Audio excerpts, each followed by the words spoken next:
How did you get your PhD? I am a candidate.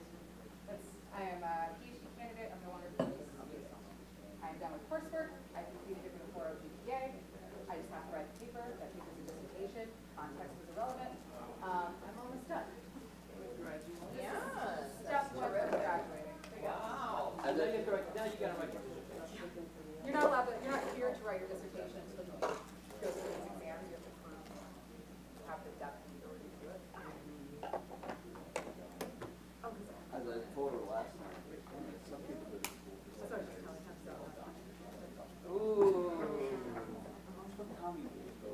Yes. Well, that's what she's working on. Yeah. Yeah. It worked All out. of my funding for my. I can't wait till she gets that done. I've got Dr. Benino. Right. Let's just Dr. Research. Right?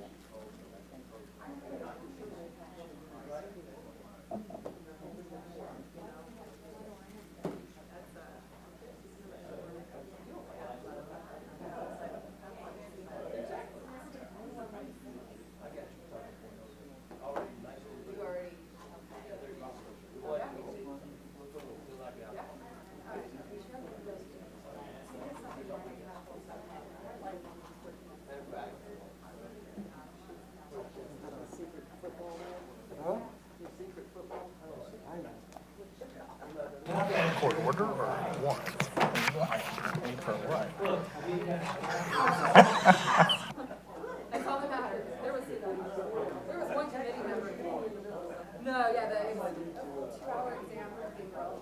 I was working on that slide deck yesterday for no reason because I got through the first. It's 5 questions.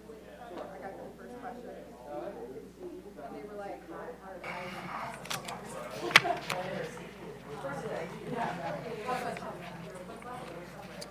Right, who are we missing? Oh, hit the cells. He's here somewhere. Randy, what time is it? I've already commented about that. I don't know what happened here. I don't know. I always razz Randy about every clock in City Hall. We're an hour ahead or an hour behind, right? Topsy-turvy. And I know Joe mentioned he had your. Yeah, you got it fixed? You got yours fixed, and then we come in here and the thing's off. Clock that was off too? It's never been right. Yeah, I have a thing about the clock. So Bragging about your IT skills. Christine just asked me what time. That's what time it is.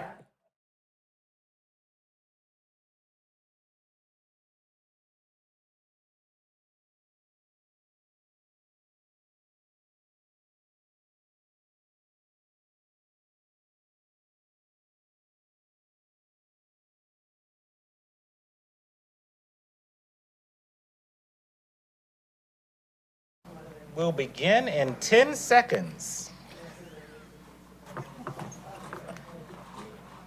need that cord.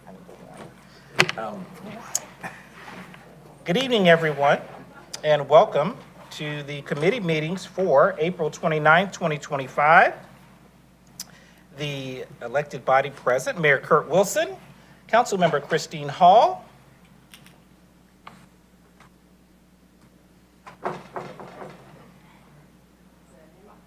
Councilmember Alan Sells, Councilmember David Johnson, Councilmember Sarah Beeson, Councilmember G. Lee Hills, Councilmember William Morthland. I'm Randy Knighton, the CAO, City Administrator, along with David Davison, the Chief Legal Officer. and Michelle Miller, the Deputy City Clerk and Executive Assistant for the Council. The purpose of committee meetings are for city departments to convey information, mayor and council, and to discuss initiatives and items listed on the agenda, as well as provide updates of vital information essential for city government. By ordinance, the committee consists of mayor and members of council, as well as the city administrator. This is a public meeting, but not a public hearing. Therefore, while we certainly welcome members of the public and those in the viewing audience, we do not generally take questions or comments at these meetings. They are taken on the second and fourth Monday and regular city council meetings, as well as the fifth Monday in open forum. We do encourage residents to always seek out our staff for questions and/or information, and also visit the city website, Roswell365.com, for a calendar of events, and also the web service portal to report any issues or concerns. The first item on the agenda is the approval of the minutes for the April 15th, 2025 committee meetings. Motion by Councilmember Beeson for approval, second by Councilmember Johnson. Any further discussion? Seeing none, all in favor? All right, that passes unanimously. Thank you very much. The next item is listed under administration. Item number 2, quarterly management review, and that will be presented by both our Chief Operating Officer, Don Stevens, as well as our Chief Financial Officer, Mr. Bill Godshall.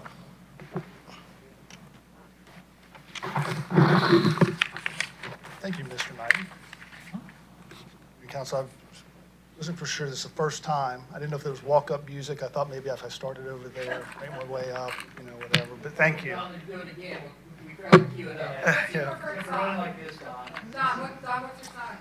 Oh, little song, it would be, yeah. I'm thinking of something appropriate. No. There you go. There you go. There you go.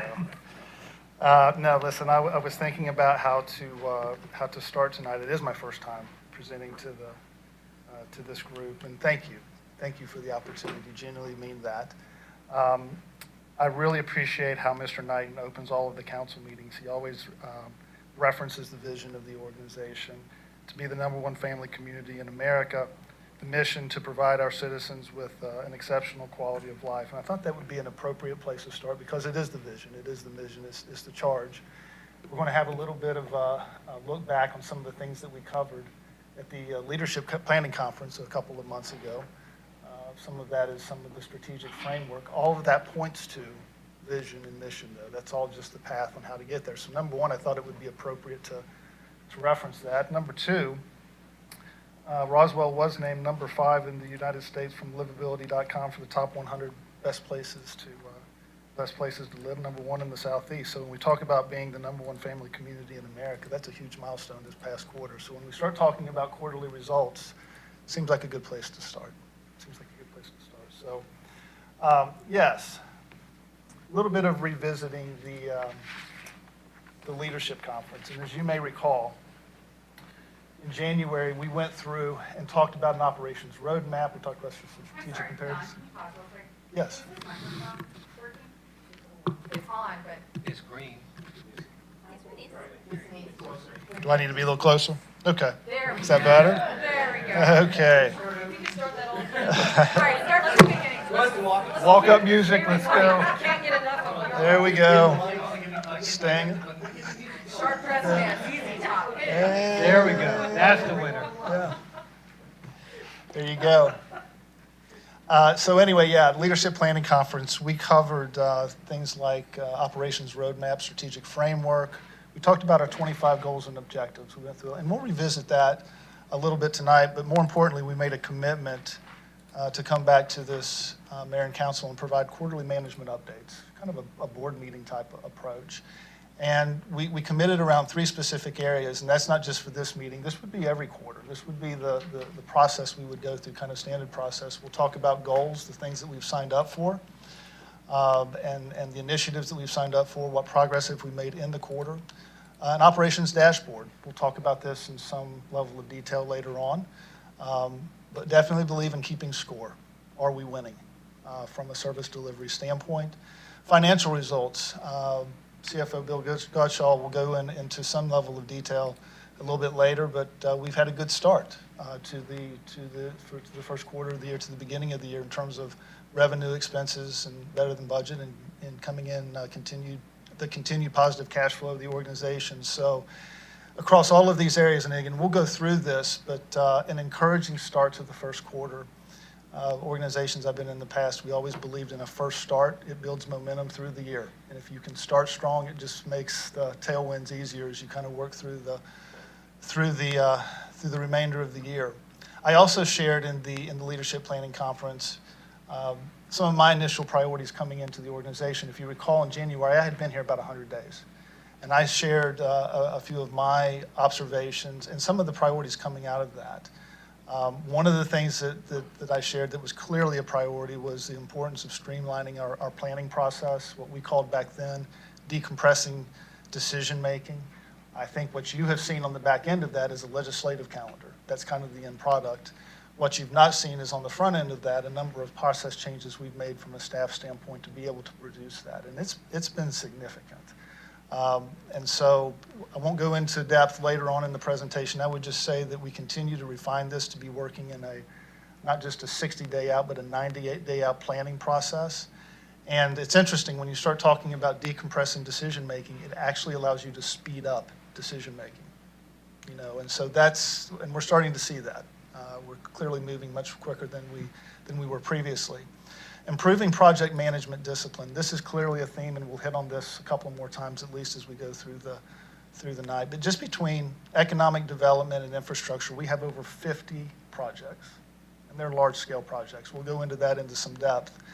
The thing that we talked about at the leadership conference is we're a very project-driven organization. That's not just happened. That's actually over the last 3 years. There have been a number of projects that have been delivered. The key for us is creating a disciplined approach around that, really moving almost from project management to more like program or portfolio management, and developing special tools and disciplines around that. We've made great headway around that. And it's critical because if you're not careful, you get so focused on the project, you can lose traction on service delivery. And that becomes really that next point there is just making sure that we have performance standards, management process in place. Again, we'll talk about that in a little bit more detail later in the presentation here. And then strengthening, and this goes part and parcel, making sure that our support services, HR, finance, IT, are truly aligned with what operations is doing and set up structurally to go do from a system standpoint, structural standpoint, to go support the mission the way that we need to. Those are all priorities. Again, an encouraging start to the first quarter. We've made steady progress in each of these areas. Mayor, you tasked us at the very beginning of the year with one of your top priorities is establishing more of a strategic view. Coming out of the budget process, how do we get more of a 3 to 5 year strategic planning process in place? And in the leadership conference, we talked about these being kind of the key components of whether we call it a business plan, strategic planning framework, whatever you want to call it. This is a 3 to 5 year view. The color coding on this are the items that have the black next to them represent things that we feel like are in place. These are key components of the business plan. The items in green are the ones that we've discussed would need to be delivered as we move through the year. And the commitment on this is by the time we get to the end of the year, this is in place. There's a working model here, and we're using it from not just to have it and put it up on the shelf, but actually from a decision-making standpoint. As we all know, if we are lacking a 3 to 5 year view of a roadmap, the budget becomes your strategic planning tool, and that can be problematic because it's a very much more of a management tactical tool. A couple of the green bubbles here that we're looking at, values, brand strategy, communications. We'll be initiating that initiative really under the heading of brand strategy. That kicks off in the second quarter. Again, that's another top priority that we have, and we'll talk about that a little bit later. There's a lot that is embedded in that. That's a very broad scope for sure. Goals and objectives and the financial plan. We have these in place, obviously, for 2025, but being able to take those out over the next 3 to 5 years, that's the work that now remains. And as we go into the 2026 budgeting process, Bill and I already had discussions about, from a process standpoint, how do we project forward what that looks like? And then, yes, the scorecard, as we'll get into, the operations dashboard, that becomes, we'll have that really finalized here at the end of the second quarter. Strategic imperatives. So, you know, one of the, again, we discussed this in the leadership conference. I call these imperatives, some folks call these strategic pillars. I believe last year we called these enterprise goals. What are the immovable goals that we have year after year after year they remain the same? So year to year, goals, objectives, initiatives can change. These remain constant. Economic development, investing in developing and maintaining our infrastructure. These are not new. These are thematically things that have been in place. This is more about organizing our initiatives. Best-in-class safety. Service excellence. We'll talk a little bit about what safe, clean, reliable, responsive means. Stewarding with integrity is clearly a high priority. And then, you know, a top place to work. If we have an aspiration of being the #1 family community in the U.S., then it seems like we should have the aspiration of having the #1 place to work for our people. This is what we affectionately call our strategic bingo card. So if you look across the top, you can see each of the pillars. And now you start to see specifically for 2025, goals and objectives that we have aligned underneath those. And again, we reviewed these in detail in the conference. A couple of observations. We're obviously not going to go through each of these. One thing I would just, you know, again, observationally, this is incredibly aggressive. When you really take a look at this in terms of how comprehensive that of what the team is trying to accomplish this year, it's across the board. And so, and I think one thing to consider as you're looking at the depth and breadth, as we talk about economic development, infrastructure investment projects, those are typically, those two areas are what are driving most of the projects. It also drives much of the work that we're trying to do. It's really kind of like the business, I view it as almost like the business development activity in our business, my terms, right? That drives so much of the work that is happening across the rest of the organization. If we don't have specific initiatives, though, from a service excellence standpoint, as an example, driving process, driving measurement, driving management process, keeping an eye on service delivery. And that's what you see whenever you see a lot of these initiatives. It's about making sure that while we're moving the ball forward on projects, that in terms of pure service delivery, we're maintaining where we need to be. Stewarding with integrity, top place to work. Those end up being support functions. And again, are we just aligned organizationally from the support organizations to truly fulfill what we're trying to do from a service delivery standpoint or deliver across the projects? So a lot of alignment here. Second point on this, and again, just to remind you, we are structurally aligned to this, meaning our org chart aligns to this. Economic development, Senior Vice President Jeff Leatherman oversees this area. Infrastructure investment, our Senior Vice President Sharon Izo oversees this area. Best-in-class safety are Chief Trosh and Chief Conroy. Service excellence is primarily Senior Vice President Joe Panino. But that's something we all kind of share on as well. You know, we co-own that. He's very focused in that area. Stewarding it with integrity, finance, that's our CFO, Bill Godshaw. Top place to work is primarily the people of the HR function, which is SVP Joe Panino. So if you recall, and we'll stop referencing the leadership conference in just a moment. After we went through this, each of the departmental leaders presented their annual goals in detail. And they broke it down by quarter, first quarter, second quarter, through the rest of the year. And so when we get into the remainder of the presentation here, a lot of this just is looking back at what was committed to in that first quarter and where are we. The green means, you know, obviously complete or on track. Doesn't mean that we're completed necessarily, but it means that we're in a good place, that we're where we need to be. And a number of the initiatives that we laid out, as we know, they have a long lead time.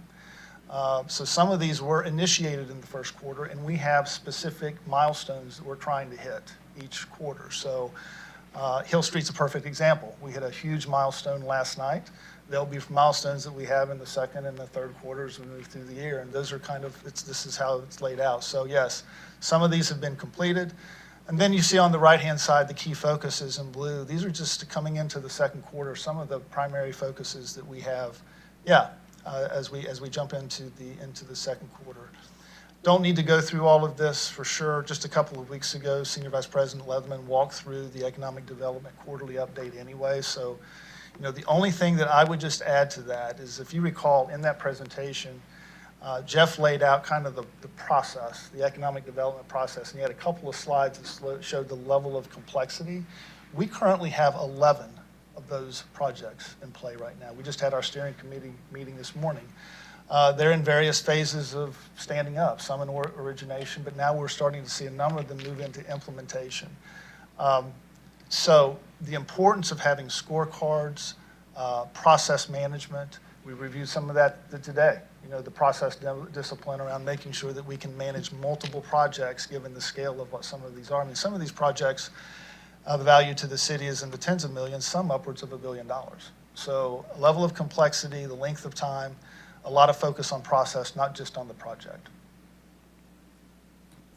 Infrastructure investment, this is, kind of sharing ISO's view of the economic development world. And again, very project driven, over 40 projects between CIP, transportation, and you can see here the ranges of things that were completed or are underway for the first quarter. It's an impressive list. A lot of these things were the things that were being brought to you on a bi-weekly basis for approvals, for funding, design approvals, all those sorts of things. But when you take a step back and you look at it for a quarter, it's impressive. It's an impressive list. The Green Street parking deck design contract award, obviously that was the highlight, but a number of these projects are incredibly important, right? I would also say, just again, I'm not going to go through all of these, but I'm just going to hit again, the development of project management discipline has been critical in this area. And Sharon and her team have done a fantastic job. They really have. In fact, the processes and the structures that she has stood up is what we're actually leveraging into other departments.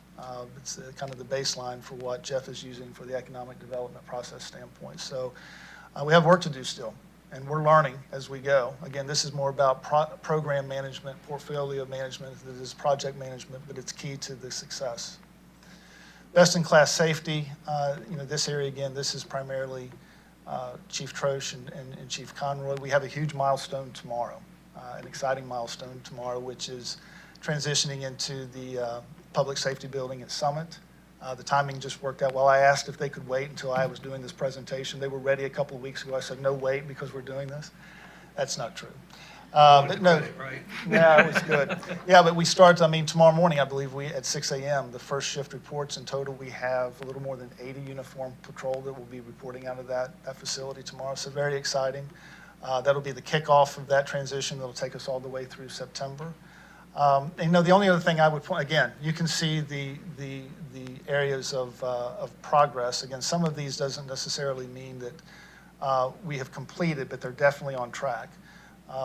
And I'll point out a couple of items, again, mayor's top priority types items, the big items, slow down in Roswell. This is definitely an alignment type item. As I've learned, there's a lot of work already done on this. Getting full departmental alignment becomes the project now, not just in transportation, but in other areas. And so that is a primary focus for us there. And then with Chief Conroy, continuing with eradicating the human trafficking approach, that is clearly top of mind and priority. We had a very good briefing on that, I thought, that this morning as well. So a lot of good work.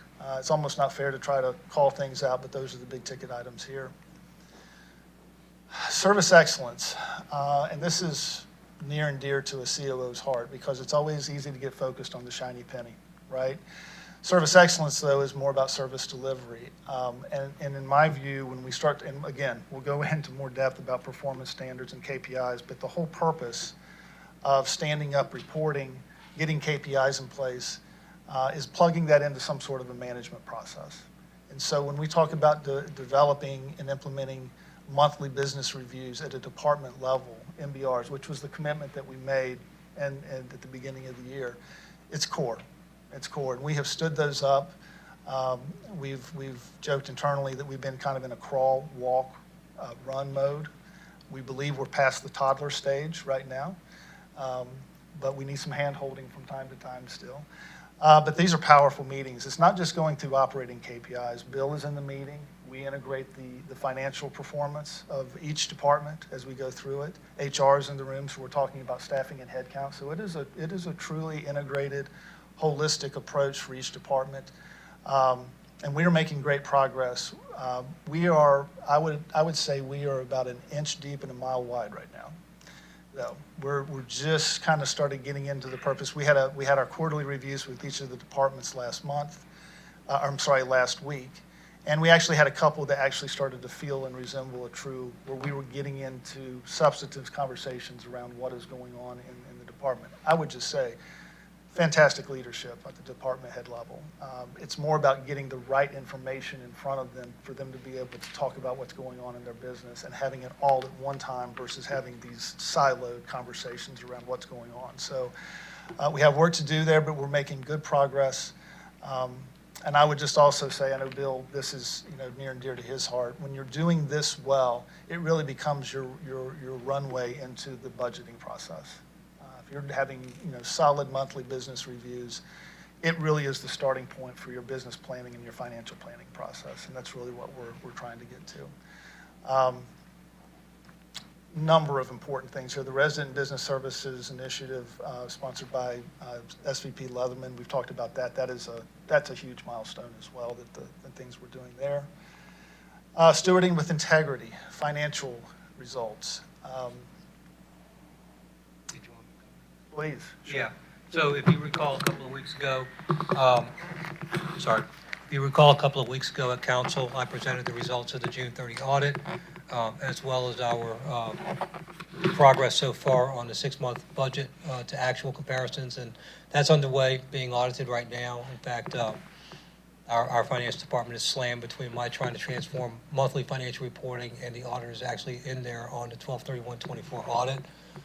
We have approved financial reporting. We now have a monthly package that will start with this quarter to be available to share with the mayor and council, and upon approval, get to the website. We published the December 31, 2024 financial package that I presented. That's on the website now as well. And then we've finalized the quarterly reporting, and I have a financial section in this piece as well.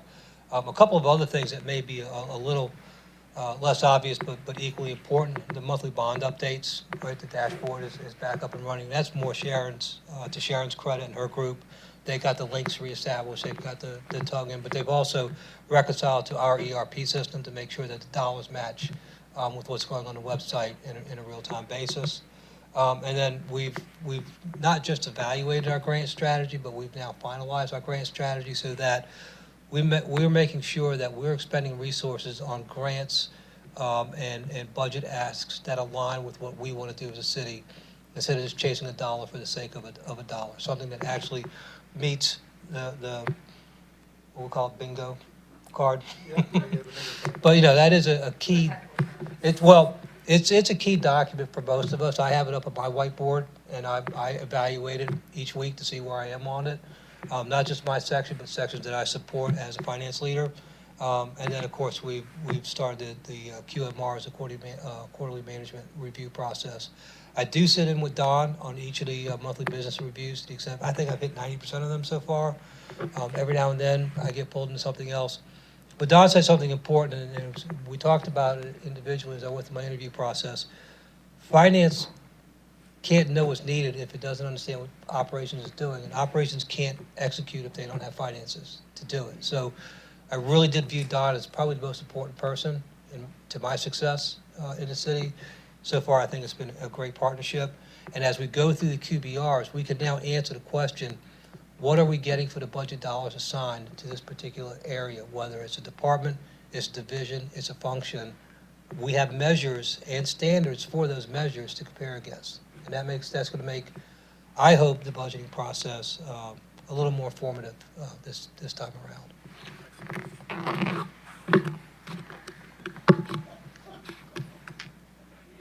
Lord in heaven, over here. here. I'm used to being laughed at. I've been married for 34 years, so you know. One reason Bill and I get along so well is he views me as the most important person in his world, and I love that. So Work world. Work world. Okay. Work world. I heard what I wanted to hear. So, Michelle, what am I? Might want to point it over here. No, am I safe? There we go. Nope, went too far. The last strategic imperative area, top place to work, which is really the HR department, the people department. This is a key area. I would say it's a critical area. You know, when we talk about how we value our people, how we develop our people, there are only a few departments where you can actually scale across your operations, and this is that. So when we talk about whether it's employee development, performance management tools, recruiting, any of those systems, structures, whatever you want to call it, I view those as foundational. They have to be working well. Regardless of where they sit, they have to be working well. We have, and so yes, this is a pivotal area. With Senior Vice President Panino's move over into the organization, he now oversees this area. That's intentional. Joe has got a strong process background. He has brought resources with him that are very process-oriented. We've also brought in Director of IT, Damian Narensing, who's strong process-oriented as well on an interim basis to just help support the kind of building the HR team to a level that we feel like we need to have it to be able to be successful from a people standpoint. And so what I would view as a critical area and a significant opportunity for us as we move into the second and third quarters.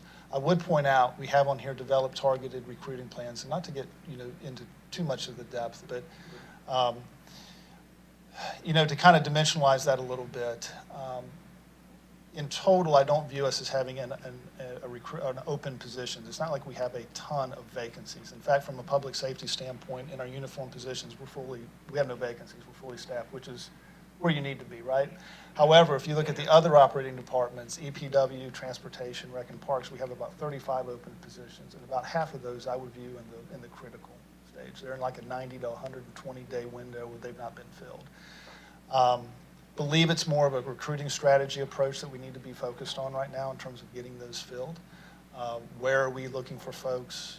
What's the value proposition? How are we, all of those sorts of things that you get into from a recruiting standpoint. But I would just highlight that. I know that's a little bit more into the weeds, but that's definitely an area of focus for us going into the second quarter, and especially as we head into the peak summer time frame. Operations dashboard. Are we safe? Is our product clean? Are we reliable, on time? Are we friendly? Are we responsive, right? In my view, there's kind of two questions that we have to be able to ask and answer. Do we have a performance standard in place, number one? And number two, are we measuring against that standard? It's that simple. So when we look at, safe, and you can see here the operating departments kind of across the top, these are a number of the KPIs that we are we believe right now this is kind of the full view that we're going after. Yellow means that we have the performance standard in place, but we're not quite measuring yet. Green means that we have the standard in place and we have a measurement in place as well. So this just kind of gives an update on where we are in the process. If this were paper, the ink on this would be wet. A lot of this really come full circle last week in our MBRs. And so we're still, working through exactly how do you plug this into the MBR process. But this is good progress. And I would just also say, from a safety standpoint, departmentally, injuries, accidents, we have data. And David, I know you have, from a risk management standpoint, you have a lot of data. We have an opportunity to really integrate operations at the departmental level into more of the David's level of risk management and have a different approach to risk management. We're doing a good job now. We could do much more effective in how we're managing this. We're just not leveraging the data the way that we could. From a clean standpoint, you see a little bit more yellow here, and I kind of view clean as our people, our vehicles, our facilities, kind of to oversimplify a little bit. And you can see, there's There's a little bit more yellow here. This is typically easy to say. It's easy to develop a standard. It's hard to measure.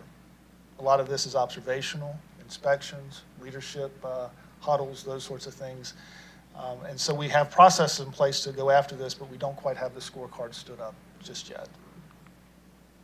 Reliable, you can see we typically have, reliable on time, typically your time-bound measures. You can see here we have more measures in this area than in others. A lot of work in community development. We're starting to get the volumes in place of how many permits that we're processing. And the team is doing, we were hoping by this meeting that we would have actually the measurements of some of those processes. As I'm learning, it's a very interdependent process with other departments. And so it really requires a bit of 300 level process mapping. And we're making progress. The goal here, again, would be by the end of the second quarter, we're not just talking about volumes of permits, but we're also able to say, okay, here's the time that it takes to get from Y to Z, and here are some of the discrete measures inside that process.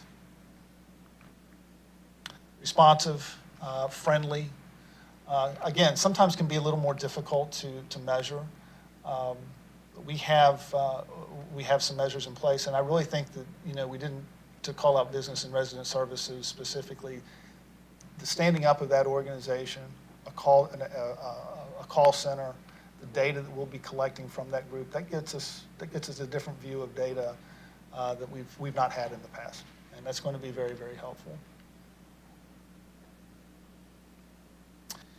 And so then we get to support services, finance, IT, HR, and you can see here again, this is safe, reliable, friendly, and we've entered efficient. That clearly becomes part of the plan, and we're still kind of figuring out the geography on whether it's in which bucket or what. But anyway, these are the measures, and I would call these like internal SLAs. And you can see here, kind of by area, the work that we have to do. Some we're capturing, some we're not. Very little of it have we been leveraging, would be the point here. Some of these are what I would call the basics. And here's just an example of one of the scorecards. When we talk about the MBR and what we're looking at from a data standpoint, this is just an example. This is an EPW, reliable, missed residential solid waste pickups. We call level 1 KPI, which is a trending approach. Where are we year over year? How does that look relative to some sort of benchmark? And then once you kind of see that, you drop down to the lower right-hand side and you see kind of level 2, which gets into cause. A little bit of the Pareto distribution of, okay, well, I'm seeing a trend up here, then what's driving the performance there and allows us to get to a different level. This is the standard view for the KPIs that we're attempting to pull together. And again, I'll just reference Joe coming over from fire, the team that he has brought with him is just, you used the word today earlier, accelerant. This would take months, and it's allowed us to really leapfrog from a time frame standpoint. So good stuff, good stuff. And again, the operators love this. Good operators love to be measured. They love scorecards, so when we have very good operators. This is an example of fire, reliable, turnout times, response times. In fact, you saw a version of this whenever you approved the preemption technology.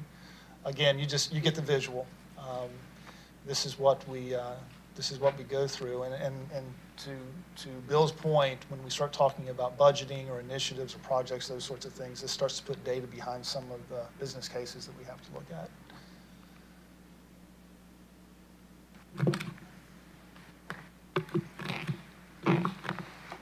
On the financial side, so these are year-to-date numbers, both from a budget and an actual perspective.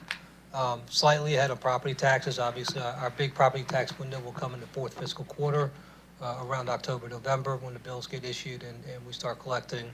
We would expect about 95% of those property taxes to be in the fourth quarter.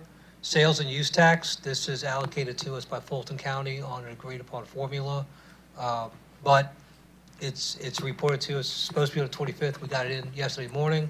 So these are actual numbers. The 7.5 is not an estimate. We are $500,000 ahead of budget on sales and use taxes. And on the business taxes, we're just slightly ahead. We've had most of that come in. It's mostly a first quarter revenue source, and most of that has been collected, and we've slightly exceeded the budget by $100,000. The other revenue includes carryover prior year revenue.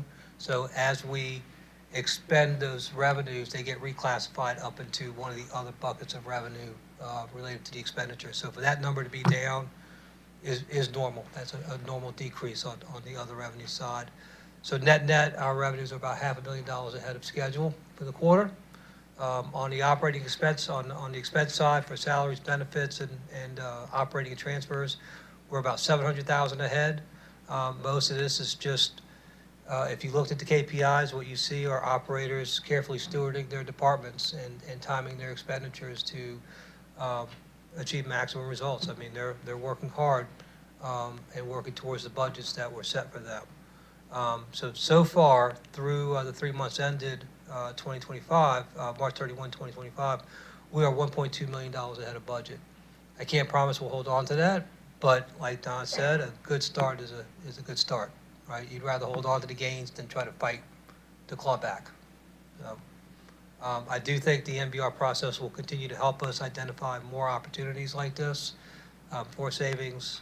The information coming out is data-rich information, and it's actionable information, and it will help us feed our plans, not just for 2026, but I think from a preventative measure, as you read about other cities and counties starting to stumble a little bit on their mid-year reviews and their budgets, we might have hopefully a little sooner warning should our area encounter these types of difficulties and give us more time to react and maybe present a bigger problem than if we waited for some arbitrary review date, which has never made sense to me, right? If we can review periodically, real time through the MBRs like we're doing, the net benefit to that is that we should know a problem before it's too late to do something about it.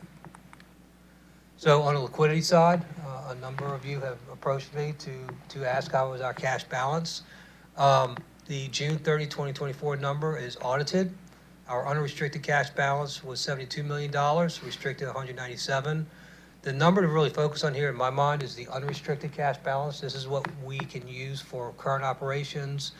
A good benchmark to compare this is the general fund balance, because that's where most of the day-to-day activity takes place. I know we have a big capital budget, but our general fund budget is really what so-called action of the city is on a day-to-day basis. That's where we face the residents the most. And our cash flow has continued to improve, both from a stewardship perspective and a timing perspective. We've gone from 72 million to 82 million to 88 million. Again, the 12/31 numbers are currently under audit, so we expect that number to finalize within the next 4 to 6 weeks. And when they do, at the second quarter report, we can provide an updated number on what that looks like. And then we have not been able to get these numbers to the level of detail I was hoping for.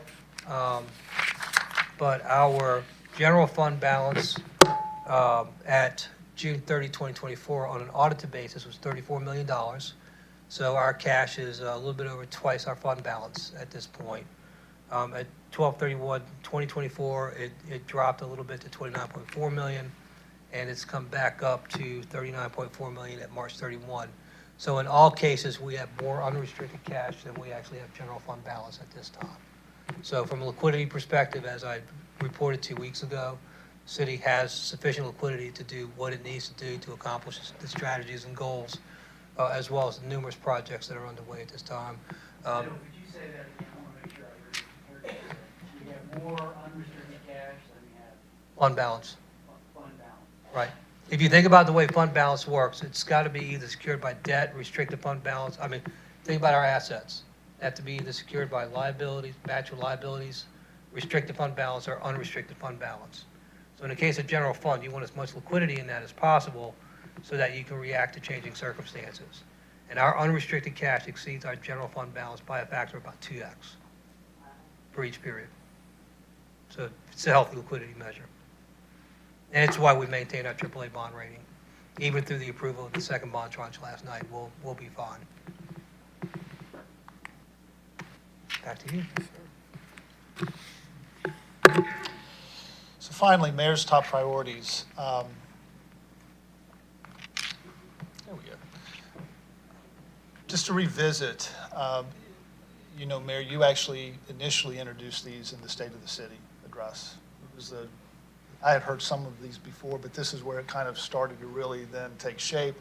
We left there, went to the leadership conference the next week, and that turned into this to a degree. And yeah, I think we've reviewed a lot of goals, objectives, initiatives, strategy, tonight. The purpose of this is, all things being equal, if we only had a handful of things to accomplish, that's what this list is. These are the top priorities, right? That's what this represents, top of mind. Since the Leadership Planning Conference, we have assigned senior leaders. You can kind of see from the project management standpoint, we've assigned the senior leaderships there. And I'm very excited to have council members really helping lead and advocate for each of these. It really takes, as I've shared before, as a staff, we were going to be tackling these anyway. To have the council members aligned and involved, especially after I feel this now, especially after we have had some of the initial kickoff meetings. Yeah, there's definitely a level of horsepower now with this that is, it's much appreciated, much appreciated. So the things that we've talked about over the last week is, okay, what's the project management approach, meeting cadence, those sorts of things. These all have different timelines. Some of these are working right now. Some of these will be working more in the back half of the year. And then having just clarity around what are criteria for success, key milestones, and those sorts of things. How do we look back at the end of the year and say, yes, this was good. We got where we were trying to get to. So that's the presentation. Thank you again for your time. Appreciate the opportunity to present tonight.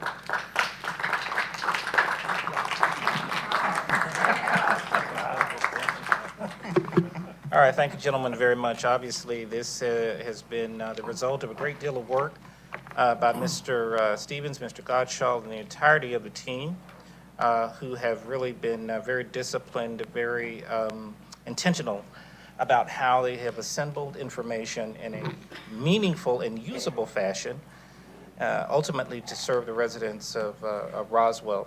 So definitely appreciate the great work of the team. There is more to come, of course. But this is definitely a very solid foundation from which we can now project and ensure that the entire organization is aligned under the mayor's priorities and the vision of the mayor and council. Comments or questions? All right. Okay. Randy, Yes, sir. If I could just, your point about it being a team sport is so true. It's always easy to say, oh, we got a great team. That's what everybody says, It's a truly remarkable team. I would just share with the group. Again, I'm coming up on 8 months. As a number of you know, I have been blessed to be part of and have led in large organizations with very strong teams. And I would just say for this vision, this mission, this team's best in class. This is the right team for the right mission, for sure. And it's not just a talent and a competency. There is a care with the team that is special. I wish I could say that I was part of that. I have just moved my way into it and tried to assimilate. I think Mr. Knighton is largely responsible for the chemistry with the group. So there's clearly a talent and a competency, but there's also a care.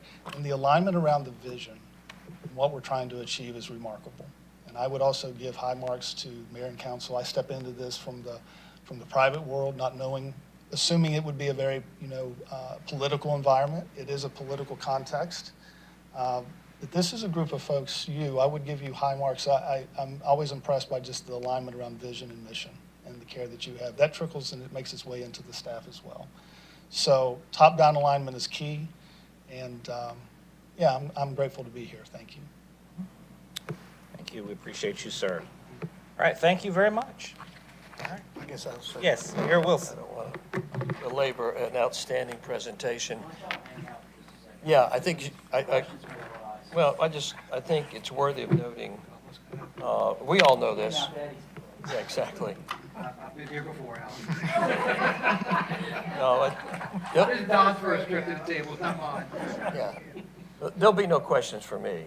I mean, the question that I would pose, I suppose rhetorically, is it's obvious for me because I've been here for 3 years and 4 months, and I have been the been incredibly gratified by the incredible experience of being around a bunch of magnificent people. And it's so easy to overstate it, but really understate the impact. And underneath the leadership of Randy Knighton,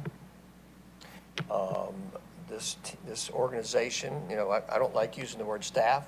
I find it inappropriate, honestly, because it's an organization that is led by incredibly talented people. That organization has continued to improve.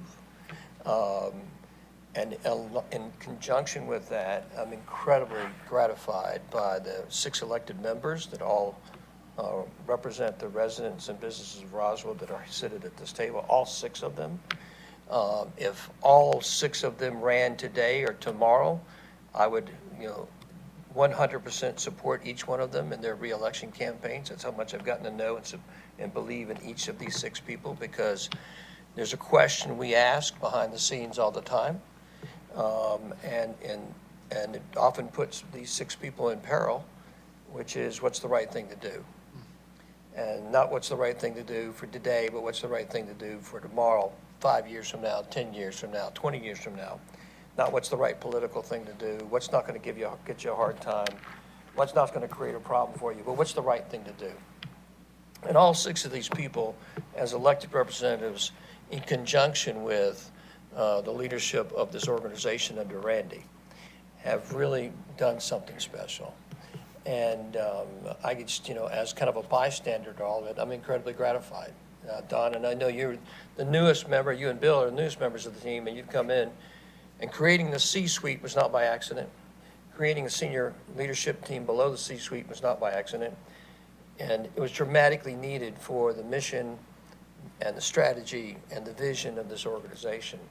And it is about becoming the #1 family community in America, but that means a lot of things. And it means a community that has a deep soul and a deep caring for one another.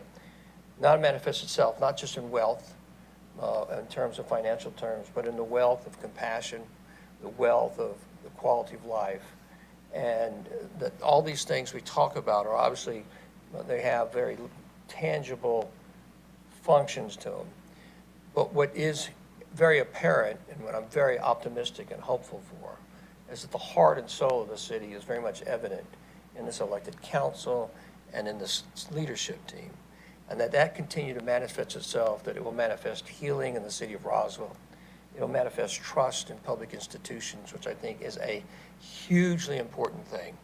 Whereas the city continues, as government and organization continue to prove its competence and demonstrate its competence to not just take on little things, but to take on big things that really matter to the people of this city. And so this is a great example of bringing very sophisticated business practices into an organization to help change, to get results that are going to matter. So it's no questions here. But my only question is, I only wish all 100,000 folks, my fellow brothers and sisters in the city of Roswell, really got to see behind the curtain the great work that y'all are doing and the great work that the 6 of you are doing. I have the privilege and pleasure of seeing that, and it is an incredible blessing. So those are my remarks. Thank you, sir. Thank you, Mayor Wilson. Any other comments? Councilmember Sells. Thank you, guys. Great job. I think what you're focused on, and a lot of this is pulling through, and I just want to highlight a little bit of it, is that as a city, we had not taken on a lot of large-scale projects, and we're taking on a number of them at one time, both economic projects and development, what I would call quality of life focused projects. And when I use the term project, they're really, systems that we're creating. And so you've done this a few times. Just talk just a moment, if you would, about how hard it is to build the processes to get to scale, because we're really talking about, whether it's the CIP or whatever, we're getting to scale while we're doing it, and that's a unique thing, and I just want to highlight that a little bit outside this room, particularly. So if you talk about that a little bit. Yes, I think it's not linear, right? I mean, to your point, and so we talk about it. The analogy I always think of is we're changing the tires while the car's running 150 miles an hour down the road. When you start getting into systems, structure, process, and it's one of those things too, that is not an indictment on what has been done in the past. What happens with growth, what I've seen, what happens when growth is occurring, which that's the project work that's occurring and the growth in the city, the activity, as that starts to ramp up, things that used to work in the past don't work as well. And so a lot of what we're getting into is not so much that it was broken, it's tired, or it's an old process that was put together over here whenever things were a little more stagnant probably, or steady state. And so yes, the challenge is how do you get in and get into those core processes, those structures, those sorts of things, and start reworking that while you're going, and keeping in mind that many times in our organization, and this is not unusual, the folks that are driving the projects are also the same folks that are running the daily operations. And so this is one of the reasons why the investment that you have made in the structure here, the leadership structure, becomes so important, because that leadership bandwidth that you have created allows a certain level of leadership to go deeper than it used to. And we're requiring folks to go deeper than they used to, right? That's one piece. Changes like bringing Senior Vice President Panino over and into that organization, and the folks that he brought with him and his skill set. Because what happens too is you have operating departments that are very good at operations, but sometimes not so good at process, or they're not so analytical. So we're asking them to kind of improve things, but they don't have that skill. They're good at this. And so having an operations planning and performance and innovation team that helps knit that together for operations separately, those become really important enablers to allow us to scale and catch up. Now, the thing that is exciting to me about growth is you never catch up. If you're really on the flywheel, you're constantly trying to and you're doing this every couple of years. Okay, what used to work doesn't work, and now we've kind of got to go through it again. So it's a challenge. It's one I've seen before. And I think we're structurally set right now, at least, in terms of we're focused on the right things. We have to execute. And then we just have to continue with these processes to measure, reassess, understand that what works today may not work this time next year.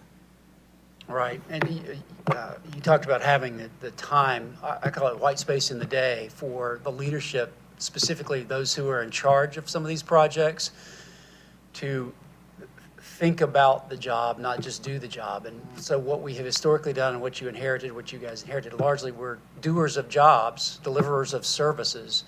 And now we're saying, okay, we're going to go in a different direction. We're going to pursue that list of things that was up there a minute ago. I don't know if you're going to talk about that tonight or not. Sure. Are you going to talk about that tonight? Go ahead. No, but if we're going to do those things, there has to be enough time to develop those large-scale projects while the operation still continues to deliver. And so in your experience, both of you, as you have gone through these change processes, some people don't particularly want to be in a situation where they have that kind of accountability. So we may have some people who rise and some people who leave. Is that your experience as well? Sure.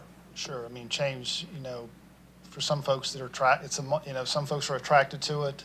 They want to be in front of it. Other folks, there are clearly large changes taking place. What I sense in the organization at certain levels, a lot of that has already happened. I mean, the change process here was initiated well before I got here. So a lot of the cultural norms, yes, we've kind of stepped into. So now we're really getting into more of the tactical side, I would say, of it. And then with our shared services, support services group, how are we culturally reinforcing that to the operating departments? So I think there's a level of that churn that has occurred already, and now it's more about setting expectations, really, and aligning around that. So that's my view, Bill. So I don't disagree with anything Don said. What I would add to it, based on my experience and even some empirical studies I've read, is about 75 to 80% of the general population does not respond to change in a positive fashion at first.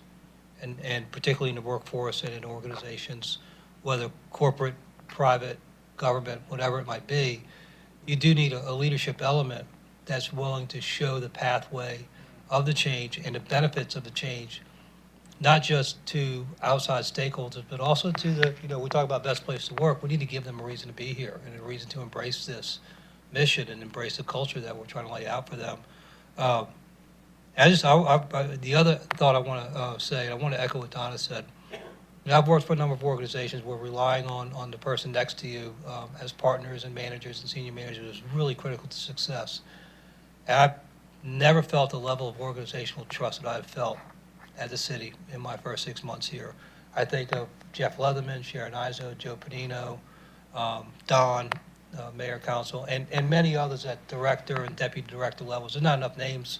I don't have enough time to call out the names. I'll be at the Academy Awards and getting pulled off the stage. But I sincerely mean each of those people I've called out have taken time out of their schedule to navigate me through how things work here and allowed me to get up to speed probably 2 to 3 times faster than I would have at a normal organization coming in fresh like I did. And I think Don is right. I think a lot of that upheaval it looks like it took place before we got here, so we're beneficiaries to a certain extent, but we've also been handed a good playbook. We're just working on making it better. All right. So the last thing I'd say is that, this is my rookie year and Johnson's rookie year, and so when we walked into this game, there were some really, really large initiatives well underway. And as a guy with experience in some of these things, I was, quite worried about our ability to execute on those. And I must say, in the last, 13 months, this team led by you, Don, and Bill and Randy have built that infrastructure for now. Some of those are, becoming ripe. So as we see those large-scale initiatives coming to the fore, I feel much better about our ability to execute those cleanly and continue to deliver, best-in-class operational responses to our residents. So I just want to say thank you guys very much. So, thank you. All right, any further comments or questions? All right. Are you doing the top priorities under Joe's deal? Is Joe doing that? Okay. All right, thank you, gentlemen. Thank you so much. Thank you. All right, the next item is listed on the agenda under administration, item number 3, consideration of a text amendment to Articles 2.2, Personnel, 2.3, City Administrator, and 2.4, Committees and Departments of the Code of Ordinances of the City of Roswell. Mr. Panino.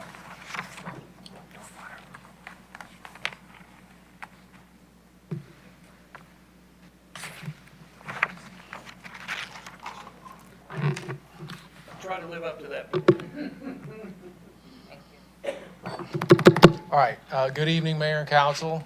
So tonight, we're going to talk about some ordinance changes. So fresh off the heels of talking about data, which I absolutely love, operational efficiency, good governance, streamlining government, we're going to talk about some ordinance changes that continue to perpetuate that and allow staff to continue to move fast and be responsive to the businesses and residents of Roswell. So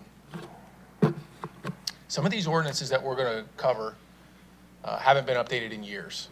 Coming from the fire world, as you know, I updated the fire ordinance. I also updated the emergency management ordinance. Some of them are just dated. And I think COO Stevens is right that we've been focusing externally on economic development, all these great things. Really, we need to make sure that our internal processes and our ordinances can continue to support how fast that we're moving. So that's kind of what this is about. My role in planning, performance, and innovation, I'm always looking for ways for us to be more efficient and to fix processes, policy, ordinances that are broke and don't allow us to move as fast as you all want us to. So overview, the proposed changes in these ordinances do a few things. Clarifies roles, defines kind of the executive versus the legislative responsibilities. Obviously, mayor and council setting policy and staff executing on that policy. Modernizes language. There's some old language and dated terminology within the ordinances that are updated. Actually reduces these ordinances by about 3 pages overall by removing a lot of redundancies. Makes us more closely in line with some of the other North Fulton cities and how they operate. It strengthens our goal of being innovative and allowing us to be efficient and responsive. It empowers staff to execute on behalf of the businesses and residents for better service, and preserves oversight for mayor and council to retain authority over key appointments and obviously policy direction.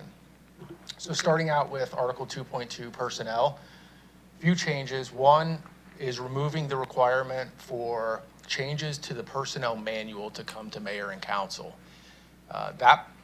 Our personnel manual, which we use to operate, which the department directors use, that just sets procedures and how we just deal with stuff day to day, personnel matters, is very dated. And part of the reason it hasn't been updated is because it's going to require quite an overhaul, and all of that, as it sits right now in ordinance, has to come to mayor and council. And I don't mind saying that can be a little bit of a tedious process. So, a lot of times staff says, well, we'll focus on other things and we'll save that for later. The problem is it gets dated, it gets old, it gets so out of touch with the way that we are operating, or the way that we should be operating, that you can't rely on it. It becomes somewhat worthless, if I'm being honest. So this removes that from oversight by mayor and council and puts it under the authority of the city administrator, which is fairly typical in cities like ours. Also, there's some language that talks about benefit costs being in the personnel manual. Just some weird things where functionally and structurally we don't do that. Our benefit costs change year to year. We shop those out. We don't update the personnel manual and put them in there. Those are separate. So I don't know when we operated that way, certainly not since the time that I've been here, but a lot of this is just cleanup. Okay, next, Article 2.3, City Administrator. Expanding the city administrator's role to have some more authority on administrative and operational and personnel policies within the city, again, so we can execute quicker. It allows the city administrator to appoint, suspend, or remove department heads. Right now, that lies with mayor and council. And again, that's pretty normal. Obviously, as department heads, they report to Randy, so it makes sense for him to be able to appoint, suspend, or remove them. Also allows the city administrator to create, consolidate, or dissolve departments based on operational efficiency. So if the city administrator believes that we can combine two departments because it really belongs in one, or a new department needs to be created to carry out the policy of mayor and council, it gives him the authority to be able to do that and organize the city in a way that it can be responsive. And then obviously calls out the new executive positions that have been created. We just heard from our chief financial officer and chief operating officer. Those were not in ordinance, so we are adding those, and also adding some titles. David Davidson, city attorney, also known as chief legal officer, and Randy Knighton, city administrator, also known as chief administrative officer. And those positions, those C-suite positions that you all have created, remain under the purview appointed and approved by mayor and council. Article 2.4, committees and departments. So again, we're streamlining and we're making sure there's some real old language in here that talks about committees being made up of 2 council members and the city administrator, stuff that we've kind of veered from quite a while ago. So again, we're cleaning this up to the way that we currently operate, and in some cases, the way that we operated before you all even got here. The changes to the ordinance were made that long ago. We're also removing sections 2.42 through 2.49, and those sections just basically call out all the different departments within the city, the department directors, and what their responsibilities are, which in talking with legal, with HR, with some of our surrounding cities, it's really odd that we call out those types of positions and their responsibilities within ordinance, because we know all of those department heads have job descriptions, and all of the job descriptions are multiple pages and calls out all the responsibilities. So again, trying to remove redundancy, we wouldn't, if we updated a job description, we would not want to go back and change ordinance because a job description changed. It's just not very responsive way to do things, or flexible. Oversight, so we're going to talk about the committees a little bit here on the next slide and how they're realigned. I will say that committees are talked about in two places. The committees of council are talked about in ordinance, and they're also talked about in the city charter itself. And what we're doing is removing redundancy that's in the ordinance. In a lot of cases, that's what this cleanup is, and reverting back to the way it is outlined in the charter, which is how we're operating today. So again, mayor's top priorities: slow down in Roswell, eradicating human trafficking, revitalizing the brand and UDC standards, transformational economic development, exceptional infrastructure projects, and those are separated between parks projects and all the other CIP projects, generating new revenue streams, transitioning our strategic plan to a 3-year business plan, improving resident and business experience, elevate communications and special events, and centralize and consolidate financial services. So here you see the mayor's top priorities for 2021 or 2025. Again, I'll echo what COO Stevens said, that these were unveiled in the leadership conference early this year. Mayor, you talked about them at the State of the City address. So we're kind of bringing them up again because it really relates to not only the KPIs and the quarterly business review, but also how we're restructuring, or I would say going back to the way the charter has the liaison assignments for you all. So you can see on the left, previously the department liaisons were just that, by department. So the structure was fairly rigid. A council member is assigned to each department, and again, because the ordinance outlines what departments they are, that was dated. There are departments that we functionally have today that are not in ordinance. So there are liaison positions today that are not, there are departments that don't have liaisons because they're not listed in the ordinance. Again, by removing that, it gives us flexibility to be able to make sure that we're more responsive and better aligned without having to change ordinance every time. Currently, each council member works primarily with a director of that department. Part of the issue with that, and mayor, council, you talk about this quite a bit, is working in silos, right? You have one council member working with one department director, but we have a lot of different departments working on initiatives at the same time. Slow down in Roswell is a great example, right? So that's RDOT, it's fire, it's police. But if you have a rigid liaison structure where we have a council member working with one department director, you're not getting the breadth of all that expertise, and you're very much siloed in the way that that operates. And the way it is now, again, there's no direct correlation between each department and each council member and the city's overall larger strategic priorities. So if we transition over to this new structure, which is aligned with the charter, which is really the mayor assigning liaisons to functions of departments, they're more aligned with the strategic priorities that we just looked at. The council members ensure organizational and policy alignment across multiple departments, making sure that there are no silos. And instead of working with a specific director in each department, we're now going to have liaisons working with the SVP that oversees, in some cases, multiple departments, but also overseeing the specific initiatives. So the benefits, as we talked about, they collaborate with the senior staff, COO, basically the C-suite and the SVPs, provide strategic alignment across the organization. And the big thing for me that resonates with me is it's active versus a passive assignment. So when you're assigned to a department, it's like, okay, you're assigned to fire. So you're assigned there, hey, let us know if anything happens, the fire department is operating. And as a liaison, you may have a question of whether you're doing a good job or not a good job because you're not exactly sure what the mission is. This structure where there's an outcome, these are the strategic initiatives that we have to take on and accomplish. So it's benchmarked, you know what the goal is. It's a very active role as a council liaison. Advocating for initiatives, overcoming challenges that pop up in all these different projects. Collaborating with the SVPs to ensure regular communication process with stakeholders. So this includes periodic updates with the mayor, and then obviously, like we just saw, quarterly updates with mayor and council. All right, so in conclusion, you can see here the top two bullets I have are some of our strategic imperatives that Don talked about. Service excellence, right? So why are we doing this? It modernizes our internal structures to eliminate procedural delays, improves responsiveness to residents and businesses, streamlines approvals and clarifies operational authority to make sure that decisions can be made quickly, as Don talked about, and the organization can be nimble.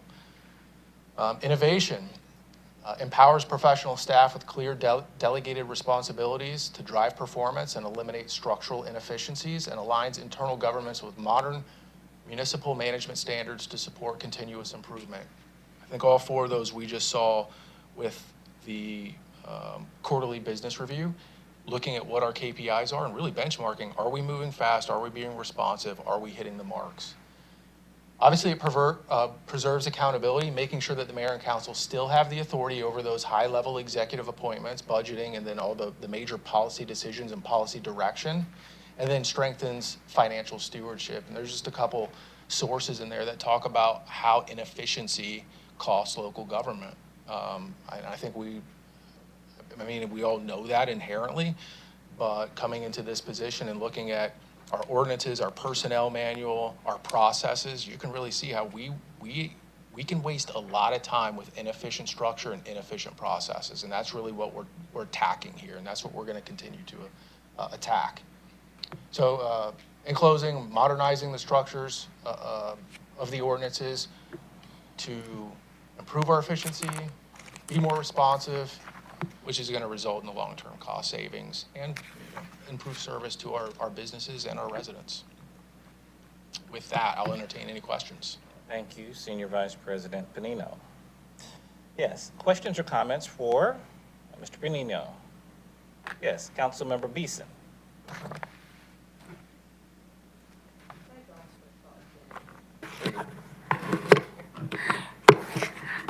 Not so much a question, just a comment. Just wanted to say that I appreciate the amount of effort that goes into this type of process and the amount of revisions that are happening right now. Mr. Stevens previously said that there's a lot of old, outdated processes that went into kind of their presentation and the methodology of how they would approach things. I think taking that last presentation and then dovetailing it into this one of, this is us rectifying the former issues, and this is how we are going to move forward, or at least providing that game plan. The revising the ordinances, it better reflects how we functionally operate. It alleviates a certain level of bureaucracy. Obviously, I think, Mayor Wilson, you've talked a lot about those silos and how do we address it. Frustrating to take this long, I feel like, to get to this point, but I also realize that it requires putting the right people in the right place to be able to guide us on those decisions. And so I think this is just a perfect example of that. And allowing for that flexibility and responsiveness. There's an element of saving time, but there's also the last point that you previously made, which is time is money. And I think that's really what ultimately the residents and the businesses care about, is where are their tax dollars going? And I think being able to cut through that bureaucratic red tape is going to be extremely helpful. But I appreciate the eye for process and the attentiveness to detail that goes into this. So thank you. Thank you. Thank you. All right, any other comments? All right, seeing none, we'll entertain a motion to move this item forward. Just one thing. I mean, Yes, Mayor Wilson. I guess we have to tell him he did as good a job as. You don't have No? to. Okay. I'm sorry, Jim. All right. All right. I believe we had a motion from Councilmember Hall, second by Councilmember Hills. Any further discussion? Seeing none, all in favor? All right, thank you very much. That passes and moves forward. Oh. He's Avis. Oh. Oh. For those that are old Oh. enough to remember Oh. that. Oh. He's Enterprise. Oh, Enterprise. Oh, my gosh. All right. Brutal. Brutal. You guys are brutal, man. Item number 4, under Public Works, consideration to award a contract with Sea Green Services LLC for semi-automated residential household garbage containers in the amount of $143,600. Mr. Watson. Thank you, Mr. Knighton. Thank you, Mayor and Council.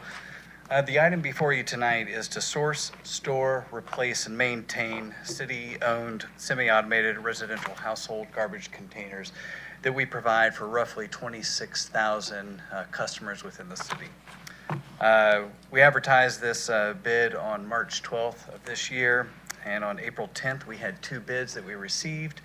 The apparent low bidder was Sea Green Services. They were found most responsive and responsible to perform the work. In addition, Sea Green holds the current contract, and so they've provided excellent service to the city. And with that, I'll take any comments. All right, Mr. Watson, thank you. Any questions or comments for Mr. Watson? All right, motion, Do you have questions? questions or comments? All right, Love trash. all right. I'll second it. Well, now we Okay. can get you. We've got a motion by Councilmember Beeson, second by Mayor Wilson. Any further comments or questions? Seeing none, all in favor? All right, that passes unanimously as well. Thank you. Item number 5.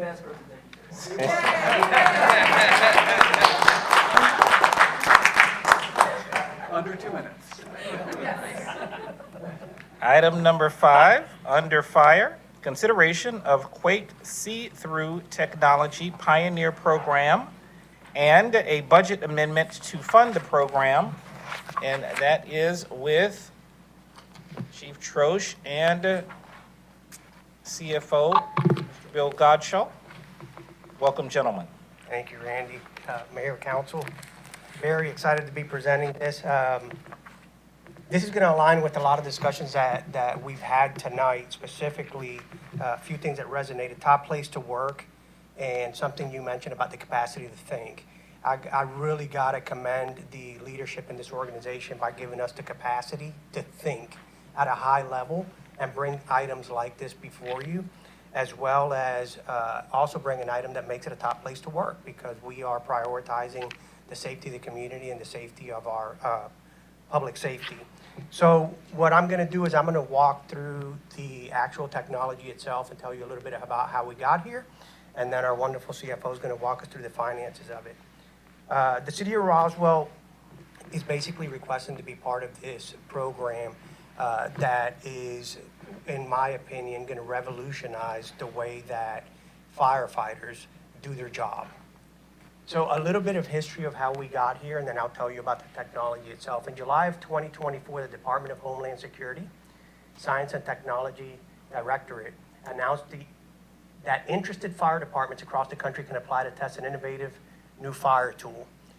This is the first time they've done that. This is not something that's typical for the Department of Homeland Security to be involved in.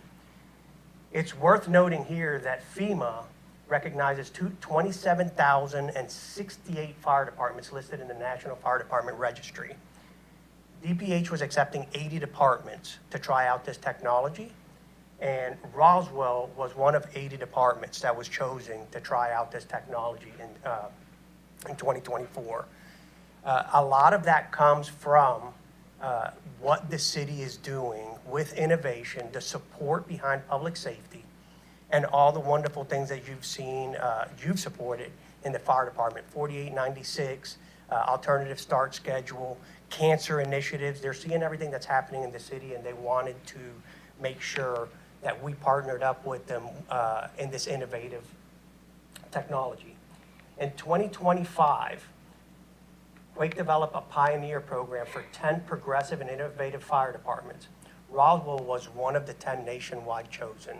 So when this technology went out and the 80 departments were chosen, of course, there was 27,000 plus departments who were pretty jealous that we were chosen amongst that top 80. But then when we narrow it down, they had to bring it down to 10 departments that were innovative and forward-thinking enough that we're going to bring this technology to the next level, and we've been chosen for that. So what's the technology? The see-through technology is an augmented reality. I'll say that prior to my history in the fire service, I did spend quite a bit of time in technology, specifically with infrared services and Doppler, and I've never imagined that we'd see something like this in the fire service. This augmented reality is not only going to provide a tremendous amount of safety for our firefighters as they go do the job, but it's going to help us to be more efficient, effective, and safe when we go to do the job. On the left top, what you see is a device mounted to a helmet, very futuristic looking. That is the actual device that mounts to the helmet. The center picture is our troops that have tested this equipment in live fire burns. So we've applied it. Most of you, if not all of you, saw it during the State of the City where we had it up on a TV screen. On the right side, you see the laser coming out of it when they're in live fire, but it's not just that. One of the things that we've struggled with in the fire service for a very long time is seeing in low visibility and having technology that we can withstand the temperatures of over 1,000 degrees without failing on us. Well, they developed this technology. So what you see on the bottom right-hand corner, the augmented reality.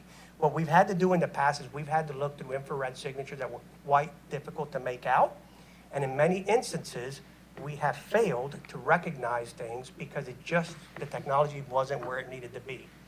They got it where it needed to be. That augmented reality highlights corners, edges, people, and there's more and more to this technology that they're adding on. So what is it that we're doing? We get to be, if approved, part of the pioneers that help provide the information that gets this technology to the end zone, and we get to hold the claim that we had our input as one of the top organizations in the country as to what exactly it takes for this to be the best product. So the technology is second to none. Not only will it impact our safety, but it has proven to expedite our searches inside of structures, to do it a lot more expeditiously, and also hold up to those temperatures. So that's what's being presented here today, is an opportunity to be part of something that will unquestionably revolutionize how the fire service is going to do its job in the future. What do we get with this program? 16 see-through navigator helmet mounted augmented reality systems, 16 additional power modules, so we have spare power modules, 4 see-through command consoles for real-time video communication. One extraordinary thing about this technology is that while the operator's inside of a structure that could be well over 1,000 degrees, on the outside, the commanders that are responsible and have an obligation to keep that scene safe and organized can visualize everything that they're doing and even see where they are within the structure. And that's what the command consoles do. One Pioneer 16 accessory kit, helmet, storage, and charging equipment, as well as the connectivity software package.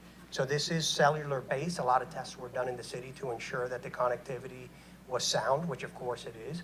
So it's quite a bit of equipment that we're getting in this program to Pioneer. So, boring finance guy, time. First year cost in this program will be $171,000. 50% of it will be due upon signing the contract, and then we have 45 days after delivery to make sure that we're actually getting what we want to pay the second half. And then we also have second and third year support payments for software and maintenance and otherwise, which would be $63,800. From a budget perspective, we have savings in the capital account, basically related to favorable status with the residential and commercial services that we could reallocate upon council approval for the first year cost, and then for second and third year cost, we would add this to the chargeback from IT. Let's go to the next slide, if you don't mind. So a couple of things that were important to me from a finance perspective. I mean, this is great technology, don't get me wrong, it's really cool. It does continue to cement our place as an innovator, but you know, it's a product under testing, and any new product, there's a certain amount of risk for when it actually goes operational. So the first thing is that after the first year anniversary, if they're not operational, in other words, we can't use it in live fire situations, which is what it's intended for, then we do not start paying the maintenance fees until the first full month is declared operational. If you go back to the $63,800 amount, that will be pro rata reduced for each month it's not operational.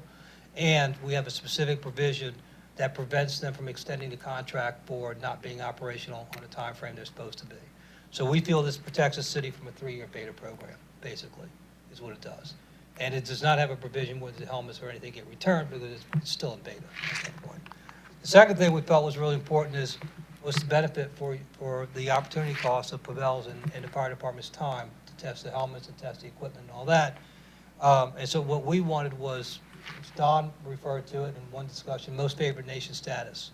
We want to make sure we get the same unit price, the lowest unit price being offered to any new customers that come along, that whether they participate in the Pioneer program or not. I mean, we're the ones that are helping set the benchmark. We're the ones setting the standard. So we have a provision in there that if renewed, even on the current contract, or if we renew the first renewal opportunity, our unit pricing will not exceed the lowest unit price of any U.S. agency during the contract period.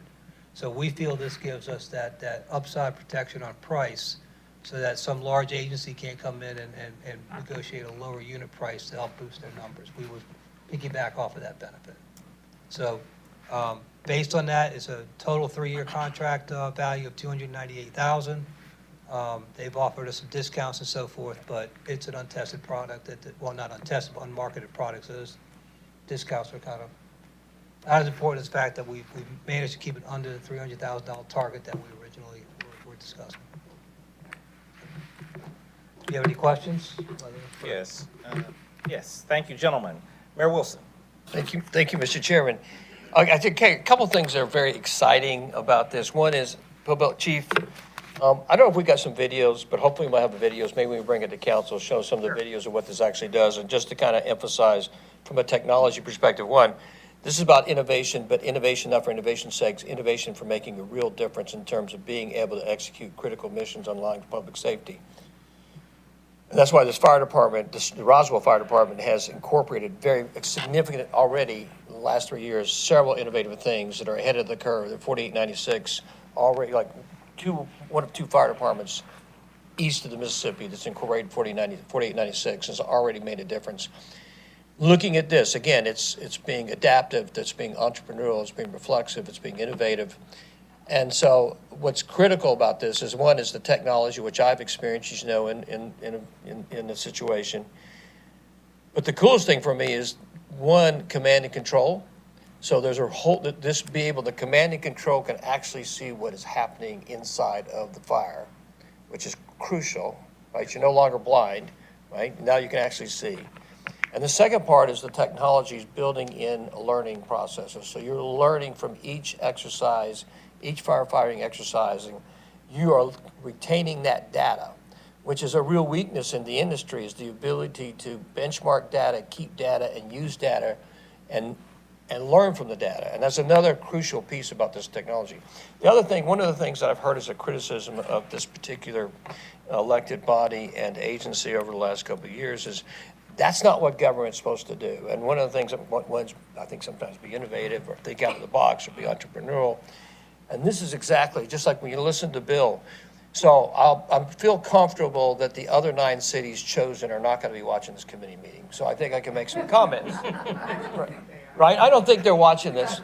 And so I will share with you in confidence is that the founder, who's, by the way, a Roswell native, doesn't live in Roswell, lives in Austin, Texas.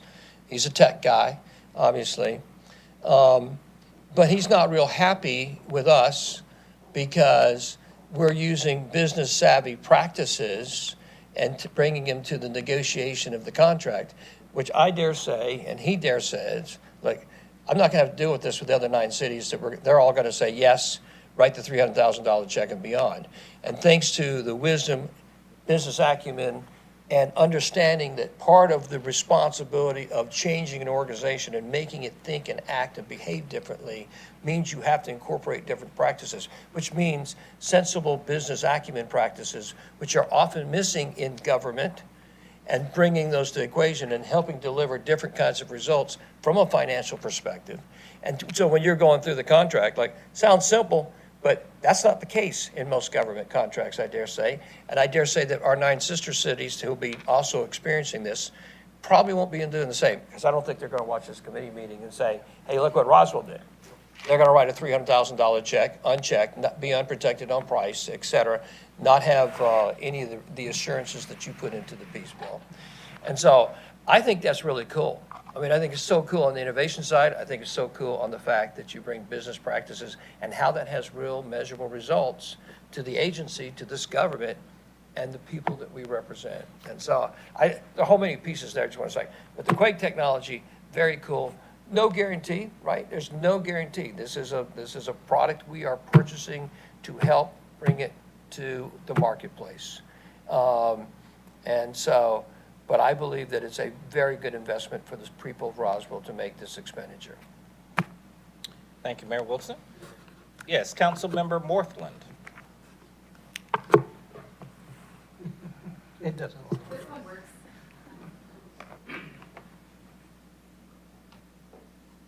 Okay.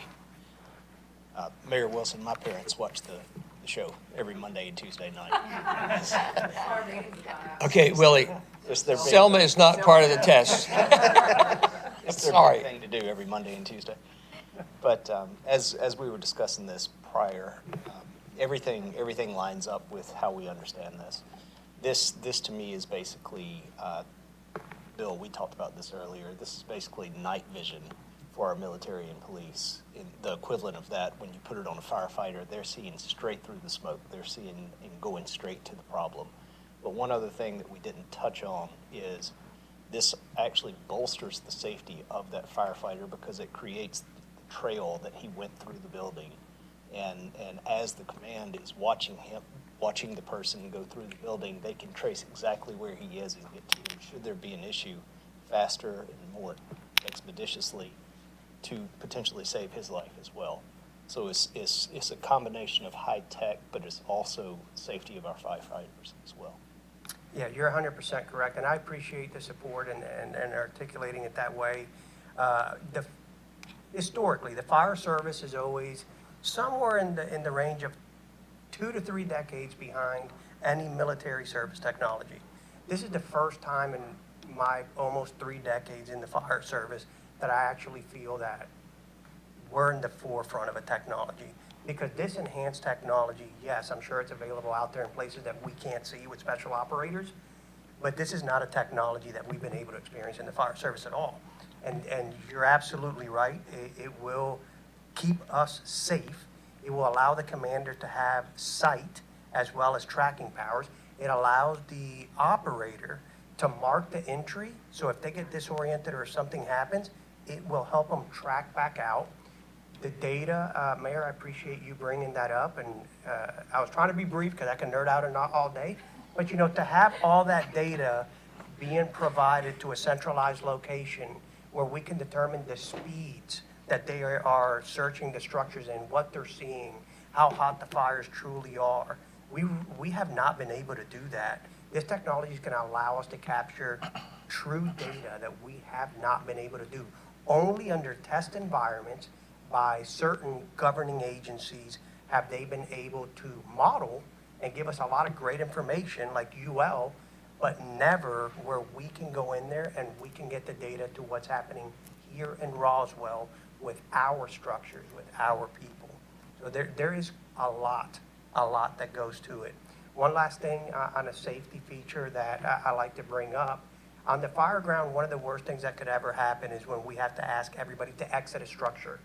If you can imagine 36 firefighters mission focused with no visibility and very high heat, very mission focused to do the job, it's extremely difficult to get on the radio with all the noise and say, we need you to exit, something is happening. With this device, I can hit one button and everyone in that fire ground knows it's time to get out. I don't have to get on the radio, and they could acknowledge it with the click of a button. So not only is it safer, is it more efficient, it's actually taking modern day communication, our mobile phones, and it's putting it into a helmet where I get a thumbs up on the screen saying, he's acknowledged that he's coming out. So there is a lot that goes to this technology. And Mayor, absolutely, I'll bring a short video if it goes through the council to make sure it highlights some of that. All right, thank you, Chief. Yes, Councilmember Hall. Just a question, and I may have missed it. We're starting with 16, and this is for the beta period. Is at some point, will every firefighter be equipped with one, or how is the equipment going to be allocated? So This technology is similar, not the same, as thermal imaging when it came into the fire service, which means it will be a very long time probably before you see every operator with it. The idea, there's several operational models that we're gonna do. One of the things that this trial period buys us is an opportunity for us to figure out which one of those operational models is best for us here at Roswell. So the short answer is no, not to equip every firefighter. I don't think that's reasonable right now. What we're going to do is operationalize it in the most efficient, effective way for the city of Roswell with the 16 that we have. All right, thank you. Any other questions, comments? All right, seeing none, we'll entertain a motion to move this item forward. Motion by Councilmember Hills, second by Councilmember Beeson. Any further discussion? Seeing none, all in favor? All right, that passes unanimously. Thank you very much. Thank you, gentlemen. Good job. Item number 6 under transportation. Consideration to execute a supplemental project framework agreement with the Georgia Department of Transportation or the State Road 9 Historic Gateway Project and accept funding in the amount of $3,500,000. We have Mr. Littlefield and Mr. Nicholas. Thank you, Mr. Knighton. Good evening, Mayor and Council. Greg Nicholas is going to present this first item. Okay. All right. Good evening. The staff made a request to the Georgia Department of Transportation for some additional engineering funds in order to complete the design of the State Route 9 Historic Gateway Project.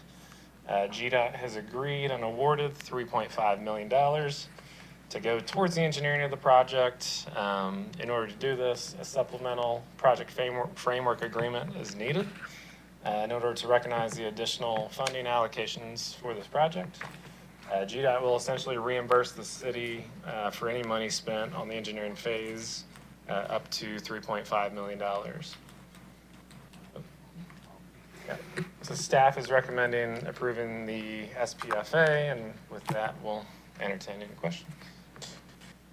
Any questions, comments regarding this item? Seeing none, we'll entertain a motion. Motion by Councilmember Johnson, second by Councilmember Hills. Any further discussion? Seeing none, all in favor? All right, that passes unanimously and moves forward. Item number 7, consideration for the mayor and/or city administrator to authorize contract amendments in an amount not to exceed $1,500,000 with WSP USA Incorporated for the Historic Gateway Project. Gentlemen. Thank you, Mr. Knighton. So this item is related to the last item. This is WSP USA is the city's design consultant for the State Route 9 Historic Gateway Project. Just contract amendments will be needed with WSP in order to finalize the construction plans over the next couple of years for the Historic Gateway Project. And the contract amendments will be done on an as-needed basis with an amount not to exceed $1.5 million for each amendment. Staff is recommending approval of this item, and we'll entertain any questions. Thank you, gentlemen. Any questions or comments regarding this item? Seeing none, we'll entertain a motion. Motion by Councilmember Johnson, second by Councilmember Hills. Any further discussion? Seeing none, all in favor? That moves forward, passes unanimously. Thank you. Item number 8, consideration to approve a memorandum of agreement between the Federal Highway Administration, Georgia Department of Transportation, Georgia State Historic Preservation Office, Chattahoochee River National Recreation Area, and the City of Roswell regarding cultural resources as a part of the Historic Gateway Project. Gentlemen. The original MOA was previously approved at the June 26, 2019 Mayor and Council meeting. It's item number 5555. Since 2019, the Chattahoochee River National Recreation Area requested to be a signatory in the 2025 for the MOA, and they have actually signed it already, so their process is done. And they did have the right, I don't know why they didn't request to be a signatory in 2019, maybe leadership change or whatever, but they did opt to be a signatory this year. So in order to comply with the National Environmental Policy Act, regulations, and Section 106 of the National Historic Preservation Act, the Historic Gateway Project requires a memorandum of agreement with Federal Highway Administration, Georgia Department of Transportation, Georgia State Historic Preservation Office, the Chattahoochee River National Recreational Area, and the City of Roswell. The MOA indicates responsibility for commitments required to minimize and mitigate adverse effects to the Roswell Historic District as identified through the Section 106 process. Staff does recommend approving and signing the updated MOA. There's no financial impact to the city, and with that, we'll answer any questions. Thank you, sir. Any questions or comments regarding this item? Councilmember Hills? Thank you. Does this change anything as far as the trajectory of the project, I mean, by adding this signator? It does not. We're actually still bound by the 2019, and basically this just states that the developer, which is the City of Roswell and GDOT, will mitigate everything that we've agreed to with the national parks and with the historic sites. So it's basically just an agreement that says we will do what we said we would do. Thank you. Thank you. Any further comments or questions? Seeing none, we'll entertain a motion. Motion by Councilmember Johnson. Second by Councilmember Hills. Any further discussion? Seeing none, all in favor? All right, that passes unanimously and moves forward as well. Item number 9, consideration of a resolution to submit a local road assistance administration project list for FY 2025 to the Georgia Department of Transportation and to accept the local road assistance funds for $1,244,917.95 from GDOT and process subsequent budget amendment. Gentlemen? Thank you, Mr. Knighton. The governor's office and state legislature included funds in the state's amended fiscal year 2025 budget for local road assistance administration, which is known as LRA. The City of Roswell formula amount for this grant is $1,244,917.95 and will not require a local match, much like the LMIG requires us to match. LRA funds are available for projects in the same way as LMIG funds and may be used for any transportation project that is typically eligible for the state motor fuel sales tax. The City of Roswell has traditionally used its LMIG allotment for resurfacing roads. The City of Roswell has applied and received the FY 2025 LMIG funds for resurfacing work previously approved by the mayor and council. The LRA funds are in addition to the previously received LMIG funds. Staff recommend that the mayor and council authorize the mayor to sign the LRA application to submit to GDOT so that the city may receive and accept the new LRA funding via budgeted amendment.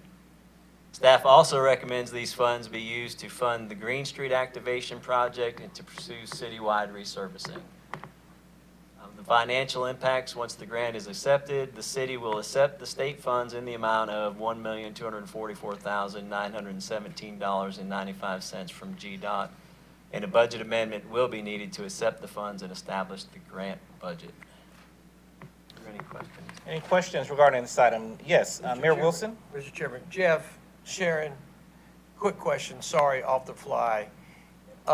This will not impact speed on Green Street. Like, Green Street's under design moving forward regardless of LRA, correct?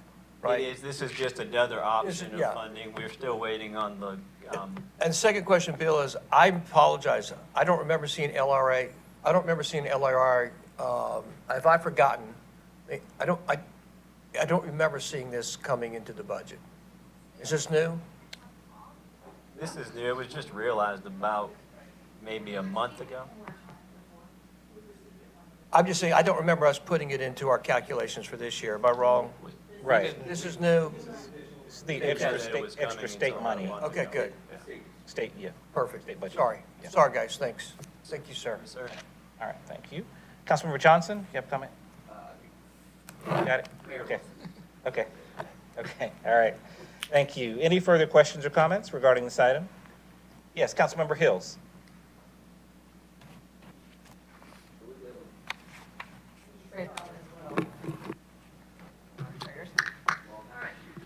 Motion to sign, receive, and deposit.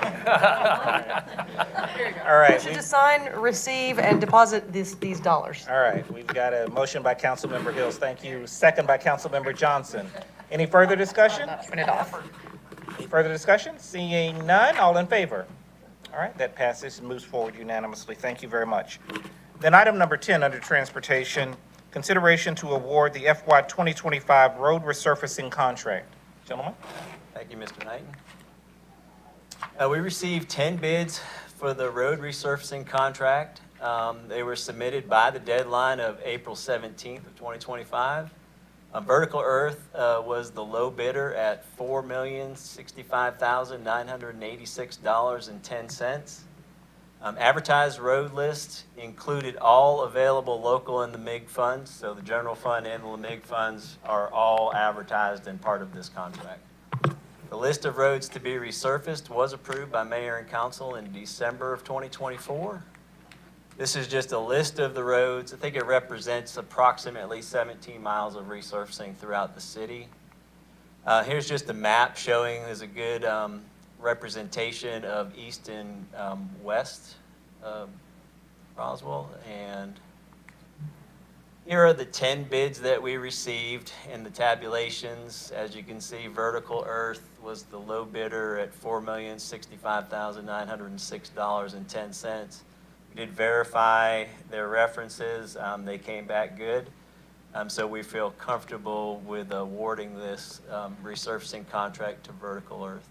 The financial impact is there is $465,986.10 available in the citywide resurfacing and the MIG accounts. All right, thank you, Mr. Littlefield. Yes, Mayor Wilson. Mr. Chairman, Jeff Littlefield, you are an expert at under-promising and over-delivering.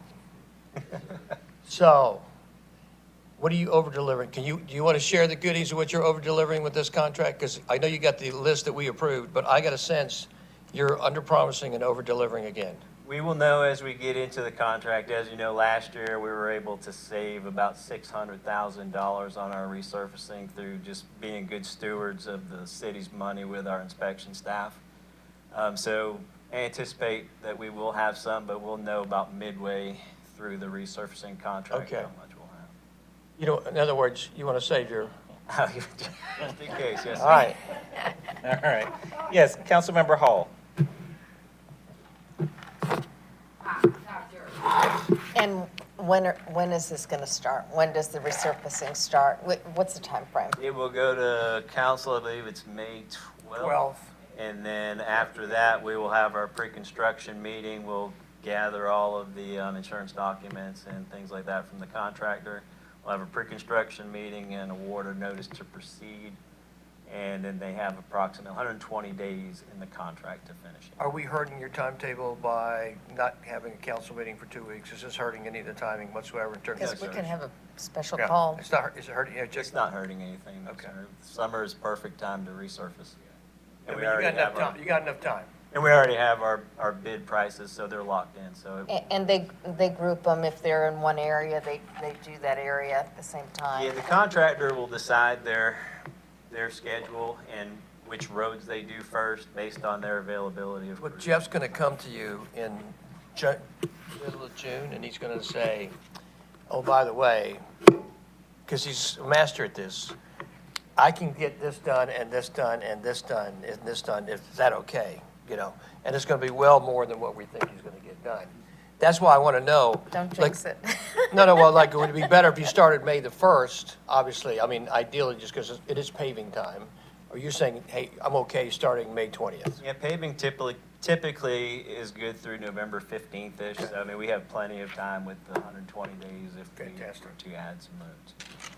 All right, thank you. Yes, Councilmember Johnson. Can you go back to the list? Just wanna, The list? yeah. Do you, yeah, I just want to point out some of the PCI ratings on these roads, like a 7, a 10, 17, a 30. There is a 63 up there, but, you know, that's actually know that road. It's a very small road, but, you know, investing in this is, going back to what you say, Councilman Sales, it's a quality of life, you know, issue, right? Trying to bike on a road that is a 7, as I experienced on Sunday. He's never gonna live those 18 miles down, is he? Christine, I don't remember 15 of them because I blacked out after mile 3. So. But I just want to point out that this is Jeff, you deserve, as Mayor Wilson said, you deserve a ton of credit that, you know, we are going after some big roads, you know, I mean, I won't point about one. money too, historically too, David, historically, we spent $1.5 million. Yeah, we've been Sometimes too, we would borrow money to do it. Right. Right? Underfunding this for years, and I want to thank this mayor and council to really, I am lucky enough to live on a relatively recently repaved road, and it is nice to drive on a blacktop. It looks good. It makes you feel like you're in a nice neighborhood, and your home value, I don't know if it increases it or not, but it makes you feel like your home is worth more. And I think, these are, I mean, Mayor Wilson, Oak Haven Drive at 33 with the traffic you have is, rough. I mean, there's grass growing out in Oak Haven Drive. That's never good to have grass growing in the middle of a street. So I'm just really proud of our, of Jeff and our transportation team of, knocking out a lot of these roads and getting this moving and changing our budget cycle so that we can get a really good price. I mean, I won't say the number that we estimated this at, but we're significantly under that number. That's a great point, David. Changing the calendar year. Oh, sorry. The fiscal year, again, had a positive financial impact on just this process alone. It's going to pay dividends for generations of Roswell residents for generations. Thank you. Yes. Councilmember Beeson. I have 2 questions. The first question is, can we have Councilmember Johnson recognized as a veteran of Roswell at our next meeting since he survived the 18-mile bike ride? My second question is. All right, Sarah, let's get a quick answer on that. I do have an actual question. My actual question is, I've gotten feedback from a couple of residents about Canton Street being repaved and asked if and when that was happening. Is that because it didn't meet the PCI rating, or is the Canton Street repaving specifically? No, Canton Street is not in good shape. It has a low PCI rating. I think we felt it should be a larger project, possibly even like a T-Splosh 3 project, where we raise the crosswalks. There's so many crosswalks out there. Raise those crosswalks, make them visible. We do have a plan with this resurfacing, if it's acceptable, to go out and do heavy-duty patching out there. It will look better. It will not look like a fully resurfaced road, but it will be functionally much better than it is. It will look better than it is, but it will not be a fully resurfaced road until we can determine what we want to do. David, I think do you want to address Canton Street? Yeah, I just want to say, it's very obvious to anyone who walks on that road that it's not in the condition that it should be for the quality of where this road is in our city, right? Like this is the heartbeat of our city, and it should be a much better road. That said, as long as I'm on council, it is one of my goals to really, golly, I don't want to say pedestrian and Canton Street together, but traffic calm Canton Street, because frankly, it's kind of dangerous with the amount of, 10,000 cars, 12,000 cars a day go on Canton Street. It's a large number of cars, and when you have a lot of pedestrian traffic and a lot of volume of cars, it's dangerous. And so, we really need, as a city and as this mayor and council, as T-Splosh 3 comes about, invest money into that and figure out a design that works for it. And I also would hope that a future development in the area too will help us along that as well. So if you're a citizen wondering why isn't Canton Street getting repaved, we got it. We know it needs to happen, but it would be a bad thing to repave that it'd be a bad, not a bad thing, it'd be a waste of money to do that now, knowing what the future holds. You could pave it this year, and in 2 years, a significant positive change would say, why did you just spent money where you're going to really benefit the street in a much better way. And you just paved it. You just paved this, and the plot, I don't know how many part of this plan is to get all the roads to 70 PCI. That's part of the plan. That's our goal. That's our long-term plan. Goal, yes. But Canton Street's a great question, and it was, part of it was, because we talked about this, we had a long, I mean, I'll say, because we traffic, had a long discussion yeah, the about it. traffic calming, we're all concerned about, well, we got to fix, it's not safe for pedestrians across Kent Street. I think we've all seen that, right? You see, pedestrians are stopping when they shouldn't be stopping because the cars are not going to stop. And we got to figure that out so that the cars stop, and the pedestrian doesn't have to worry about stopping, and the car has to worry about stopping. And so I think it's more than just paving, repaving. All right, thank you. Any other comments or questions regarding this item? Seeing none, we'll entertain a motion. Motion by Councilmember Johnson, second by Councilmember Hills. Any further discussion? Seeing none, all in favor? All right, thank you. That does conclude the committee meetings for Tuesday, April 29, 2025. We'll ask for a motion of adjournment. Motion by Councilmember Beeson, second by Councilmember Johnson. All in favor? All right, thank you very much for a very productive meeting. Thank you.